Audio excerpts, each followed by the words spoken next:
بسم اللہ الرحمن الرحیم۔ السلام علیکم۔ امام راضی رحمۃ اللہ ایک جلیل القدر عالم، فاضل، مفسر اور اسی کے ساتھ ساتھ آپ بہت بڑے فلسفی منطقی تھی۔ آپ نے محبت خداوندی کی خاطر ایک اللہ والے سے بیعت کی۔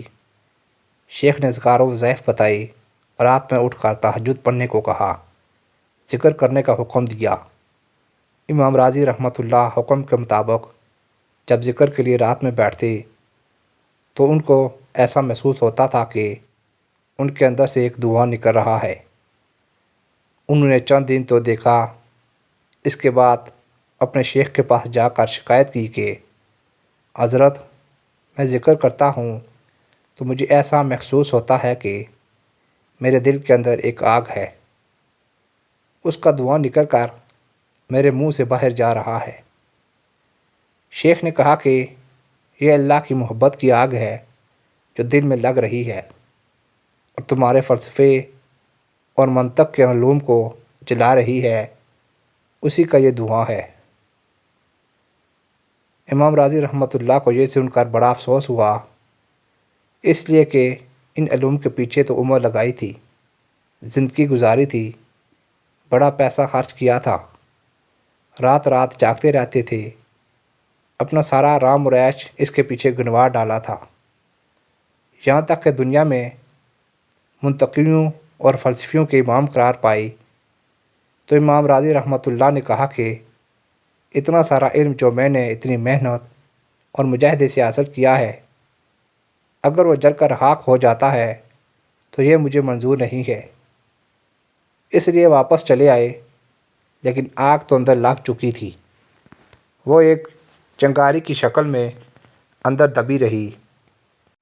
زمانہ گزرتا رہا، پھر ایک وقت وہ آیا جو ہر انسان کے لیے اللہ نے مقرر کر رکھا ہے، یعنی موت کا وقت۔ موت کے وقت شیطان بہکانے کے لیے آیا اور اس نے امام راضی رحمۃ اللہ سے بحث شروع کر دی کہ تم اللہ کو ایک مانتے ہو، بتاؤ کیا دلیل ہے۔ امام راضی رحمۃ اللہ نے اپنے دماغ سے 100 دلیلیں اللہ کی وحدانیت پر فلسفیانہ منطقیانہ تیار کی تھی۔ امام راضی رحمۃ اللہ نے دلیل پیش کی، لیکن شیطان تو ان سے بھی بڑا فلسفی تھا، اس نے اس دلیل میں نقص و عیب نکال دیا۔ امام راضی نے کہا، یہ دلیل چھوڑو، دوسری لو۔ اس نے اس دلیل میں بھی کوئی کسر نکال دی۔ انہوں نے تیسری دلیل پیش کی، شیطان نے اس کے اندر بھی کوئی کھوٹ نکال دیا۔ یہ سلسلہ چلتا رہا، یہاں تک کہ انہوں نے 99 دلیلیں پیش کی اور اس نے سب کو توڑ دیا۔ اب روح قبض ہونے والی ہے، شیطان ادھر بہکانے میں مشغول ہے۔ اسی وقت اللہ تبارک و تعالیٰ نے ان کے شیخ کو الہام کیا۔ وہ اس وقت وضو کر رہے تھے، ان کے قلب پر الہام ہوا کہ تمہارے وہ مرید جو آئے تھے تمہارے پاس اور تم نے میری محبت کی آگ ان کے دل میں لگا دی تھی، لیکن وہ پھر بھی واپس ہو گئے تھے۔ آگ لگ جانے کے بعد میں کسی کو محروم نہیں کیا کرتا، ذرا ان کی طرف آپ توجہ کریں۔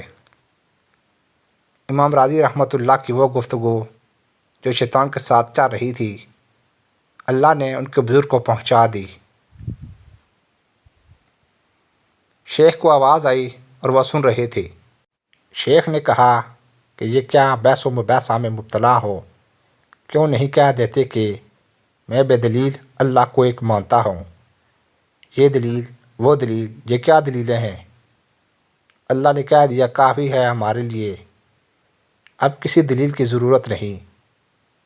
امام راضی رحمۃ اللہ کو اللہ نے شیخ کی آواز سنائی۔ شیخ کی وہ آواز کان میں آتے ہی امام راضی کی زبان سے نکلا کہ میں بے دلیل اللہ کو ایک مانتا ہوں۔ جب یہ کہا تو اسی وقت ان کی روح قبض ہو گئی اور شیطان بھاگ گیا۔ معلوم ہوا کہ جو اس راستے پر چل پڑا اور جس نے اس راستے میں داخلہ لے لیا، وہ کبھی محروم نہیں ہوگا۔ اللہ کبھی نہ کبھی اس کو پہنچا ہی دیتے ہیں۔